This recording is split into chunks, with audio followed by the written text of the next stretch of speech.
Hello once again, everybody, and thank you for joining me here on this Thursday, March 11th edition of ATS Radio. I'm your host, Adam Burke. I'll be joined today by professional bettor and handicapper Brad Powers from bradpowersports.com.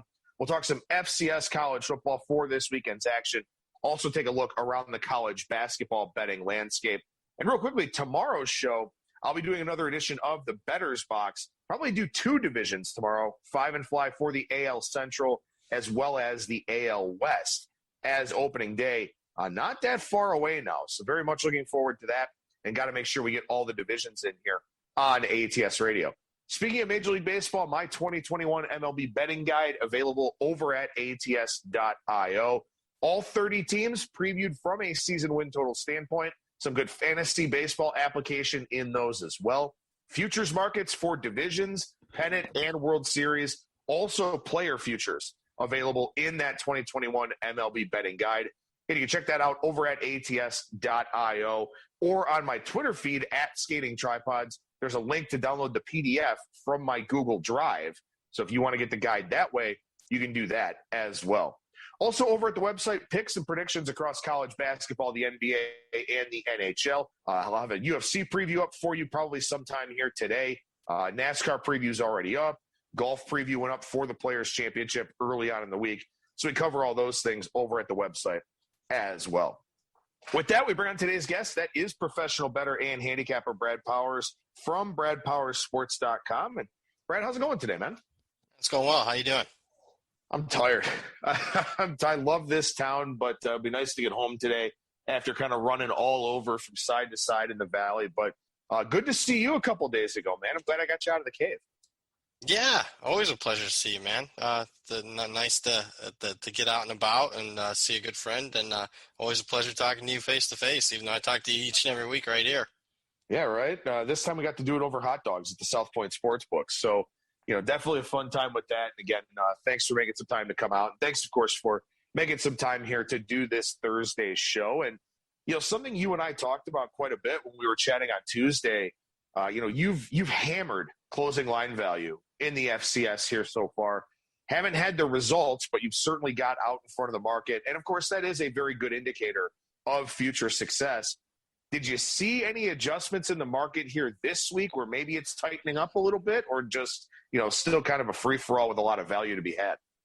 I did see some tightening, after early movement. I mean, I'm just going to call it out. I mean, getting after – the key to FCS betting is to get the early number at BetOnline, because their numbers are really bad. I'll just put it this way, and just to prove it, I mean, even though I'm getting the best of the number, I'm probably 90% of my bets, I am not betting the opener. I am not getting that BetOnline number. I'm getting to, whenever the Westgate Circa and a couple other books open up their numbers, that's when I'm betting. And, even though I'm getting ahead of the closing line number as it is by a couple points on average, and a majority of the bets, half point and a half, 3 points, you name it, have a losing record. But if I were to, put that same, thought process towards betting the opener on BetOnline, my season so far would be quite different. So, the number, I haven't seen much movement in the last 2 days in the market. Once Westgate and Bookmaker, Pinnacle opened up, haven't seen much. Not surprising, though. I'll throw out a caveat to this. I think there's not a lot of people betting FCS. I'll put it that first and foremost. And I think there's probably even less this week because, I mean, just all the attention is going to go towards college basketball conference tournaments. I mean, you don't have time to look at FCS during the day when you got basketball games starting off. I mean, if you're talking Pacific time, and we got games going on right now as we're recording this at 8 a.m. Pacific time and a bunch of games tipping off at 9 a.m. So I think if I'm guessing there's going to be less of a handle this week. So maybe guys like myself will hit it, a little bit later in the market. But looks like it's getting tight, and it looks like underdogs are also shaded again, where, even though the underdogs have been absolute money so far, 66% against the spread if you're blindly betting every single underdog, I'm finding myself, just from a pure numbers aspect, I'm still betting maybe a little bit more favorites than dogs, and maybe that's my weakness. Well, certainly a lot of things to unpack from that. And one of them is, yes, ATS.io is a U.S.-facing website, but we certainly understand and appreciate the value of the global markets that are out there. And that's a big part of it here is that, as you mentioned, in general, in the big picture, there's still not a ton of interest in the FCS. The people that are largely playing FCS are sharper guys, and particularly those playing the FCS here out in the state of Nevada. You don't have some random guy who walks into the book on a Saturday betting FCS college football. You're just not getting the public handle out in the state of Nevada. You'll get maybe some of it in the global markets just because you've got a lot more access, a lot more availability for people. But I think it's a really important point to make here is that, look, for you are kind of handcuffed a little bit because you've got, all the sports books at your disposal out here, but not all of them are posting numbers. Certainly not all of them are posting them early in the week. The market kind of shapes up by the time some of them post. So that's a really important distinction to make here is that you're handcuffed. You simply don't have as many opportunities as some of the other people out there that do operate in those global markets. And the second thing is, I like what you said about, this weekend, the handle going down for FCS because you've got all these major conference tournament games throughout the next few days. You've got a couple championship games on Sunday, several on Saturday. People are more invested in that, and that will very much be the case next weekend with the NCAA tournament Friday and Saturday for the first round. So that's something I think will be really interesting to kind of see how that dynamic plays out, where it's a very select group of people playing the FCS markets here this weekend and next weekend. And I'll be curious to see if, we do see those favorites come back, regress to the mean, or, if we just don't see the books paying a whole lot of attention and maybe some good mistake lines out there. Yeah, I hope that's certainly the case the next couple of weeks. But, so many things that you said, obviously I agree with, but it is just I'm guessing it's just a few sharp guys, and whoever gets to the numbers the first, I'm guessing it person or persons is having a really good success. And then you got to, chase a little bit of numbers. They're still good. They're still, you can still get some good numbers compared to it, but just to show you the value of getting the best of the number. I mean, to me, it's the difference of having a 60+% season and a 40% season so far, even though I'm getting the best numbers that I can. And I guess I'll say this, the frustrating thing to me is, I don't care, what book puts them up or whatnot. I can understand books not even wanting to deal with it or whatnot. The thing that's frustrating to me, every week, these lines are released at a different time and day. And every single book, it's just not, different books, the market releasing at different times. Books are releasing different, sometimes BetOnline is always the first to market, but some weeks it's Monday, some weeks it's Tuesday, some weeks it's Wednesday. Bookmaker sometimes doesn't release until Friday. This week, they're up and going on Tuesday. Circa usually is the first book here in Vegas to open them up. They haven't even put numbers up yet this week. So, that has been the frustrating thing for me, besides, having more losses than wins at this point. But you know what? It's football. It's, a nice little break other than, banging your head against basketball. And again, I'm really looking forward to seeing how the market shapes itself come April, when the tournament's over, college hoops is over, and you're talking the tournament as far as the FCS tournament. So I think we'll have a different market. We'll have more liquidity in it, and we'll see if it changes at all. But, I don't want to sit here and act like I'm just bitching and moaning, but it's been interesting to say the least. Yeah, for sure. And, something else that's interesting, not to get too far off topic here, but had dinner with some people last night, including Las Vegas Chris, who finished second and fourth in the Circus Sports Million here this past NFL season. Very, very smart guy, very sharp handicapper. I know you and him communicate rather frequently. But, we were talking about the XFL, CFL, kind of working towards an agreement, maybe sort of finding out a way to, maybe play games against each other, just sort of piggyback off of each other, something like that.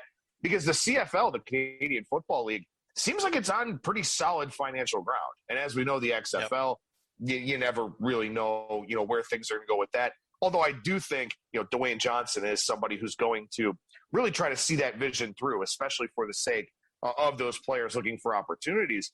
But, we were talking about it, and Chris just basically goes, I don't know how the hell we don't have football 52 weeks a year. He's like, the demand for football is so high. And that's why it's kind of interesting to me to not see, a ton of public or recreational bettor interest in this. Maybe it is just the time of the year because it's college basketball, conference tournaments, and March Madness. But, look, I mean, it's football. We know football is number one. No ifs, ands, or buts about it. So, I don't know. I wonder if this is a market that after, the big parts of the NCAA tournament are kind of in the rearview mirror, the first round and the second round. I wonder if you do get a lot of public investment of people that don't want to bet baseball, don't really care too much about the NBA or the NHL. We may see a different kind of shift in the market in, 3-4 weeks' time. So I don't know. This thing's like a living organism that's just sort of adapting, and you wonder where it ultimately ends up going. I like that, living organism, because you could say that for the market on the whole. It's constantly changing. Any market, I should say. But this one, and I'm also going to throw this out there. There might even be guys like myself that are just waiting to see, because, I mean, they're seeing guys like me, seeing, hey, man, it's beatable as far as getting a good number, but it's very volatile. 1 week, and, I tweeted out a couple, there's no correlation whatsoever, and look, you can't do this. You could probably do this in any sport, but just in a matter of 2 weeks, I mean, Tarleton State hammers New Mexico State. Dixie State the next week beats up Tarleton State as a 4-touchdown underdog. And then last week, New Mexico State, if there's any correlation, Dixie State therefore should beat New Mexico State. No, New Mexico State controls that game. So no correlation, highly volatile. Maybe guys like even myself are just sitting it out for 3 or 4 weeks. And then as they, accumulate some data and whatnot, then they'll take in it. But yeah, if I'm going to make a prediction, it's going to be this. It'll be a completely different market, 3 weeks from now than what we're talking right now. One other thing I want to ask about here, and then we'll get to some specific games and kind of break some stuff down, is, as you said, underdogs here, 66% against the spread. That's not going to continue. No. And something about FCS here, it's obviously everything's been strange, regardless of sport. Everything's been strange. But the teams that were expected to be good that aren't out there covering numbers right now, you sit there and you think to yourself, okay, how many games do they need to actually start looking like the team that everybody expected, to start looking like the team that maybe was playing in the fall of 2019, the good teams, the well-coached teams, the teams that do a better job of recruiting or have maybe been established programs at this level. And it's interesting to me that you say that a lot of your numbers seem to show a preference towards the favorites here for this week's games. And that's kind of where I would be at. And I'm not handicapping this market, but I enjoy talking about it because it's something new and different. But I do feel like those good teams will start playing more to expectation the more reps that they actually get. You would hope so. And you would think logically that would be the case. I think you're going to have to take it on a case-by-case basis, though. I'm going to throw out the team that everybody at least follows at the FCS level, North Dakota State. I'll say this. I am not anxious to bet on North Dakota State, a team that you would think, hey, regression towards the mean, they're struggling so far. I think there are legitimate reasons why North Dakota State's struggling. North Dakota State, it just hasn't been Carson Wentz and Trey Lance. You can go back to, Brock Jensen, a decade ago. They have had elite quarterback play at the FCS level for a decade. They are not getting it right now with Zeb Nolan, and I'm not sure that they're going to get it at all this spring, just as a clear downgrade from what they've had at quarterback the last 10 years. So while I agree with you, regression towards the mean, and if you ask me from this point forward, I would expect more favorites to cover than dogs just because I'm seeing some numbers shaded and whatnot. I'm not saying it's going to be 66% favorites, but, if you're blindly betting, maybe you're 52% or whatnot. We'll see. But, again, I'd be leery on it on a case-by-case basis because I'll say a lot of teams have been, decimated by transfers, opt-outs, and whatnot, and maybe we're just not going to see the best of that team this spring. So as we transition into looking at individual games here, that North Dakota State game here this weekend against Illinois State, they're still a 12.5-point favorite with a total of 37.5. So a very low number here for the total on this game, and maybe that speaks to the offensive woes so far for the Bison. But is this an accurate representation of sort of their market perception? Is 12.5 around where you have the number, or is this one of the rarer favorites shaded because of that name value? Great questions. No, my numbers say North Dakota State's the play here. And I would still lean them at 12.5. I think Illinois State's a team that, the market wanted to play against, but they've actually been a little bit better than expected so far. I can't take myself to bet, almost 2 touchdown favorite with such a low total. It's really tough to do that.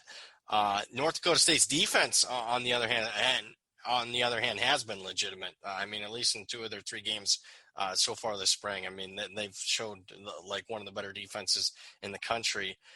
But my numbers say that this line, even when factoring in how low scoring it's supposed to be, says North Dakota State should be laying 14 here. So I think, from a pure numbers perspective, and to show you, North Dakota State just isn't – I would argue North Dakota State's not getting anywhere near the same respect that they, are typically getting in these markets. Last week you had a Northern Iowa team hosting this Illinois State team, and that line, depending on where you got it throughout the course of the week, but hovered anywhere from 8 to 10.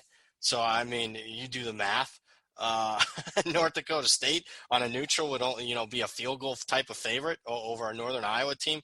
It just goes to show you that the market has really downgraded North Dakota State, and that perception, it would probably be there if the public was involved betting. It's not there right now. There's not a lot of professionals lining up to bet the Bison right now.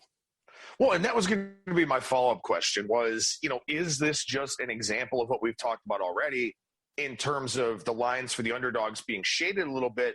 Yep. Or is this a commentary on North Dakota State, falling well short of expectations and the market may be over-adjusting, sort of a knee-jerk reaction to that? Because, again, keep in mind here, a lot of these teams are only lined in the FCS playoffs or when they play an FBS team. So it's not like, any of the bookmakers out there have really strong power ratings on these teams, for the most part anyway. So I sort of wonder about that. We've seen enough data points to where people will start formulating opinions about these teams, and those will show up in the odds for these games. So in a long-winded way, is this just about the shading of underdogs across the board, or does this have to do with the fact that North Dakota State has been a disappointment and maybe we have gotten a little bit of that, immediate knee-jerk reaction? I think it's a little bit of both in this particular instance. Underdogs are being shaded a little bit, but I think it's more of a downgrade in North Dakota State. And I'll just say this. There was money has come against North Dakota State all 3 games so far this season, so this spring season. So I think people, again, at least the professionals that are betting it, are not afraid to fade this North Dakota State team. And even this one, while it hasn't moved once, 4 or 5 books started putting up the line, we did see, this line was, a little bit higher. It opened 17 at Bet Online. So what we've seen, and I think all moves, at least from what I've been tracking the last 4 weeks, almost every move off that Bet Online opener, whoever's going in there and going to town on those, I would consider it sharp, and I'd be very leery fading it. So, again, for the 3rd week in a row, big time money against North Dakota State. Shout out to the person who decided to wake and bake here at Harrah's, because I think I'm going to get a contact high in my room.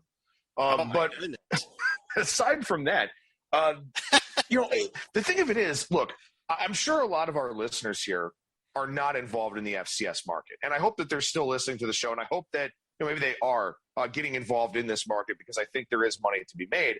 But like any other market, we can use these things to illustrate a lot of important betting concepts to where a team like North Dakota State, maybe they don't figure it out, but there will be a buy point on this team. There will be a point where their number is just too low for the matchup, for the opponent, whatever else. And that's true of every market. And I think that, it's really interesting to talk about with the FCS market, because, college basketball generally settles in pretty quickly. The other sports settle in pretty quickly because we know the players, we know the teams, we know the coaches, this and that. But I think this is one of those illustrations of how perception and recency bias and all those different types of things can create value. And maybe it's not in this North Dakota State game per se, but I'm sure that there are some games that you can use to illustrate that point here in a second.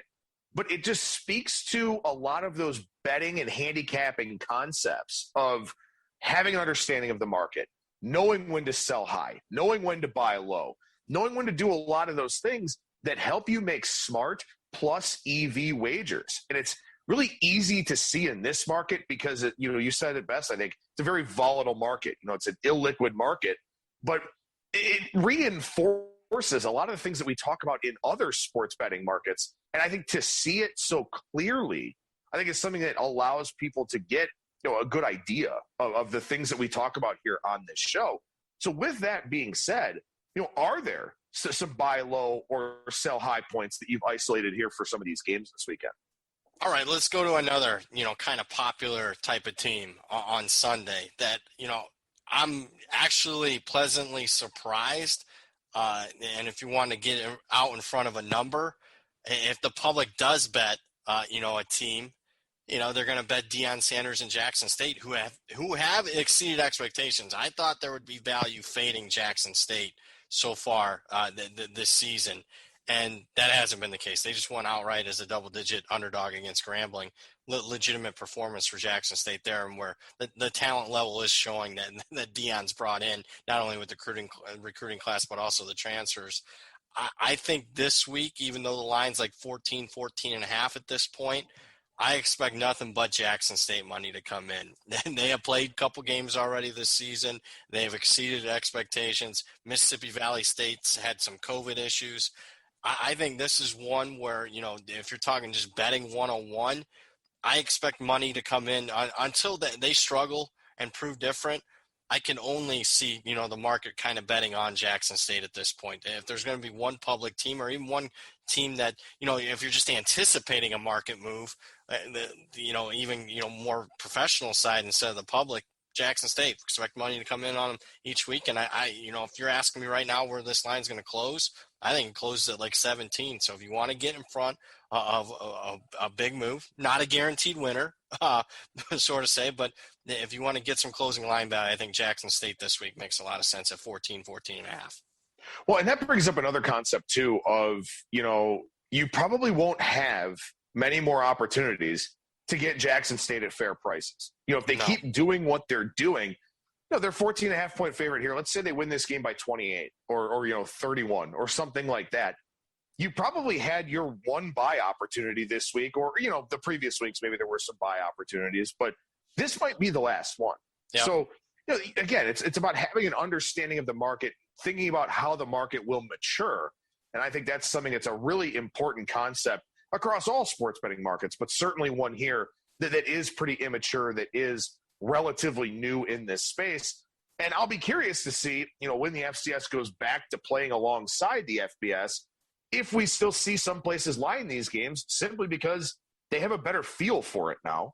And, if they trust in their numbers in the booking process, maybe they'll feel like it is an opportunity to make money.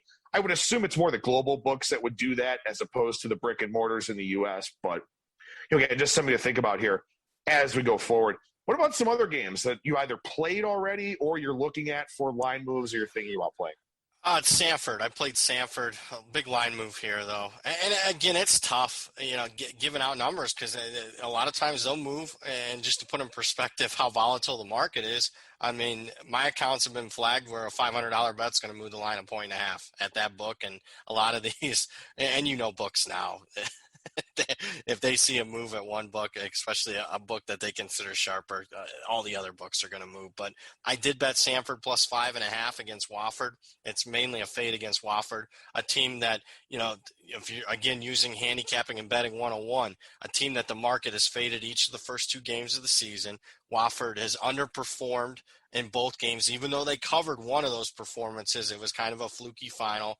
And then they got outright upset the very next week. And then last week, they had to shut down due to COVID. And it was Wofford who was responsible for the game getting shut down because a key position group, the defensive line for Wofford, already down 3 guys to opt-outs and transfers on the defensive line, have had 4 guys that might miss the rest of the year, rest of the spring due to season-ending injuries. So they were decimated at that particular position, and it's already a team that I wanted to fade to begin with. Samford's been a team that is probably a little bit better than their 1-2 record so far this spring. They've had a couple of tough losses. Samford, I think at any plus number here, I actually think Samford wins the game. So Samford, even at the current number of 2.5, is the best number you can really find right now. Again, I think they win the game. Wouldn't be a bit surprised this game close picks or Samford a very small favorite. So with those defensive line concerns for Wofford, the side moved, but was the total adjusted? No, total wasn't. So okay. Probably under for me. Samford's a team I would have really loved to bet if Samford was a real good run team, but they're kind of inconsistent in the run game a little bit. They've had a couple of decent performances. If they were say they were an option team, sort of say, and Wofford, who is an option team, didn't have those defensive linemen, that would have been something that I really would have looked to take advantage of. And, under in correlation, I'm glad you brought that up. You don't, even guys like myself don't think about it as much at the FCS level, maybe like I should. This is probably more of a criticism on myself. Yeah, I could certainly see under the Samford controlling the clock here. And we certainly saw, Wofford in their last game, a very low-scoring performance. Any others that you want to mention before we shift gears to the college basketball side of things? I don't have, at least it was right now. Again, I would probably to put in perspective and again, I don't want to sound like I'm bitching and moaning, but if I would, whoever's betting the bet online numbers is really, really sharp. It's not like I had published my power ratings like I do at the FBS level and somebody just has my power ratings and whatnot. But I would have probably made 20 bets on the opening numbers. And I'm just talking sides. 20 of the 40 games I would have bet, and 20 of those 40 games have moved more than 3 points. So I don't have too much as of right now.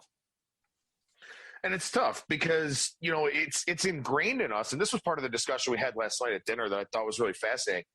It's ingrained in us to get the best number. Yeah. And if we can't get the best number, you want to get the second or the third best number.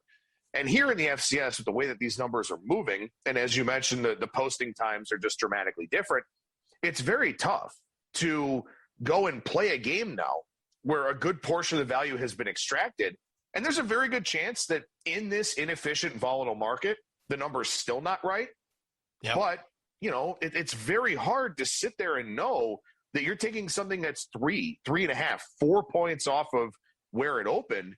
And, it's just, I don't want to call it a mental hurdle because we know the importance of getting the best of the number that you can and how predictive it is of future success. But it's a very tough pill to swallow, even if you still think that side is still good. You just, it's hard to fire on that number. Absolutely. Couldn't have said it better myself. And it's something that I struggle with all the time. And I just flat out tell my customers, I'm like, with the FCS, it's not just me struggling. It's mainly about, I don't think you guys can get the same numbers I can. So, it's tough for me to release a ton of picks when, I already feel like I'm taking maybe a little bit worse than the number because it's moved already. And then after I bet and whatnot, and, just a couple customers start betting into it, it's very tough getting and putting out widely available picks. I'll just put it that way. All right, so we talked college basketball for a few minutes here, and we didn't really script too much of today's show. We just kind of went at it, started talking, which is perfectly fine with me. It's something that I think you and I are both very good at, and we got a pretty good rapport and chemistry on the air here. So I'll ask you, in terms of college basketball, where do you want to go? Where do you want to talk about today? Duke, they have a COVID positive, so their season is over after looking very good in the first 2 games of the ACC tournament. Florida State effectively gets a bye to the next round. So, that's a fortunate thing for the Seminoles, especially if you bet them to win the ACC tournament before that thing got started. But other than that big bit of breaking news here this morning, what's kind of catching your eye in college hoops today? Volatile. We're seeing, I haven't run the numbers yet, but last night, a ton of dogs ended up, especially the smaller conferences, ended up winning outright. And, looking at today, some more breaking news. Villanova lost another player who was doubtful and banged up outside of Colin Gillespie, who went down last week in the Creighton game. We saw a big-time move there. where I'm not sure that I want too much Villanova action, even if they win in advance against Georgetown today. That's a team that I'm not sure that the market's going to grasp. So if you want to fade Villanova, getting after that one is a little, early in the process. I think is something that just came on today. I'll just say this. I mean, the best piece of advice that I probably could give anybody, not only for this season, but at least the future years until this trend, significantly changes. But what I've seen so far, even though it hasn't had good results so far this season, but has had consistent winning seasons the last 15 years, if you're betting the under in the conference tournament championship game, get after that number as soon as you can, because I am seeing almost across the board in every single conference tournament championship game, under money comes in. And if you have blindly bet the under in every single one of them the last 15 years, you're like 58%. Only 3-8 so far this year. So maybe you don't see as much money. People have been beat up a little bit this year, but actually it would be better if you'd have played the opening number. You'd have a couple more wins in your pocket even this year. Now, I'm seeing some instances where it's, bet down 3, 4, 5 points. So that is the best piece of advice until that trend changes. I think conference tournament championship games under, because it makes a lot of sense. Tired legs, a lot of one-bid leagues where everything's on the line, every possession matters. I just think that is, the best piece of positive EV advice I can give anybody. It's funny to hear you say that, because I was out on Tuesday night with Matt Lindemann, a guy who I respect greatly. He's a very, very sharp, very smart guy. In fact, I actually got my start podcasting with him about a decade ago or so now. But I asked him, I said, you got any action on college basketball tonight? And he shrugs and goes, Summit League under, championship game. And that was it. That was all he said. It makes me think of exactly what you just said there of, it's almost a blind thing. And if you bet the opener, you're probably getting some line value out of it. So, it's definitely one of those things that I think you certainly want to pay attention to. One thing I will mention here, and it could just be because Minnesota and Northwestern are both pretty bad. They're not good teams. But 97 points in that game last night. You had Nebraska and Penn State go to 138, so that one also stayed pretty well underneath the total. And we talked about this on yesterday's show. The Big Ten tournament being played in a gargantuan football stadium. I mean, these are tough things for these players, especially with these venues being, effectively empty in this, COVID era that we're in. You have to, absolutely have to. This is very important for our listeners going forward, not just over the next few days, but in future seasons. You have to handicap these venues and think about what these players are doing, playing in these foreign settings, these things that they play in maybe once a year, have maybe never played in. It will impact scoring for sure. Absolutely. And keep an eye if you see like something. We got a couple data points on the Big Ten games, the lower scoring, and we saw money at least on 3 of the 4 games today come in on the under. And right now, as we're taping this, Maryland's struggling to say the least scoring. I mean, sometimes you can like connect the dots where you can anticipate the market. And I can tell you this: if Michigan State, Maryland goes under, and Minnesota, Ohio State goes under, even after big line moves, be rested. You can during the games, you'll see the Indiana, Rutgers, Penn State, Wisconsin lines move towards the under. And I couldn't agree with you more. Not only conference tournament, but also the NCAA tournament as you get in the bigger arenas, and especially this year with not big crowds. Yeah, shooting backdrops are significant as far as handicapping, especially when you're considering the reliance on the perimeter shooting now more than ever. Yeah, I think if you can connect the dots and see a couple of the games, teams really struggle first couple of games, even though you're not dealing with a big data sample size. Sometimes all you need to see is a couple games, and once you see 4 or 5 teams really struggling, I think getting after it here. And I'm glad you brought it up to me, because I thought about it yesterday when I saw those scores, didn't dive into it too much. I mean, just to show you, because there's so many moving parts and pieces to this, I didn't even know that they were playing in Lucas Oil Stadium.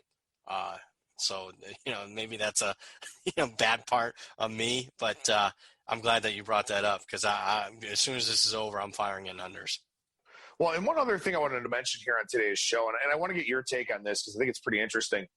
A lot of the early conference tournaments, the ones that finished up last week, are generally one bid leagues. Maybe you get a second team in there if you've got a really good mid-major and they slip up in the conference tournament. Something happens. They don't win that tournament. They go to the tournament, the NCAA tournament anyway, but they didn't get that auto bid. Those are kind of few and far between. But here, and I started thinking about it when you were talking about Villanova, because I've used this example a couple times on the show this week where I think it was 3 years ago, something like that. Villanova was the number one overall seed. They knew it. The conference tournament didn't matter at all. And I think they lost the first game. I don't even know if they played everybody or Jay Wright monitored minutes, something like that. Maybe they do that again here today against Georgetown, hoping they don't lose anybody else. But it's always interesting to me when you get into the quarters and the semis and the championship games of these conference tournaments in the Big Five, they're the Power Six, whatever you want to call them in college basketball, where a lot of these teams are already in the tournament and they know it. There's not that same heightened sense of urgency that you see from a one bid league or maybe a two bid league, something like that. So how much does that potential mindset factor into the handicapping process of conference tournaments for you?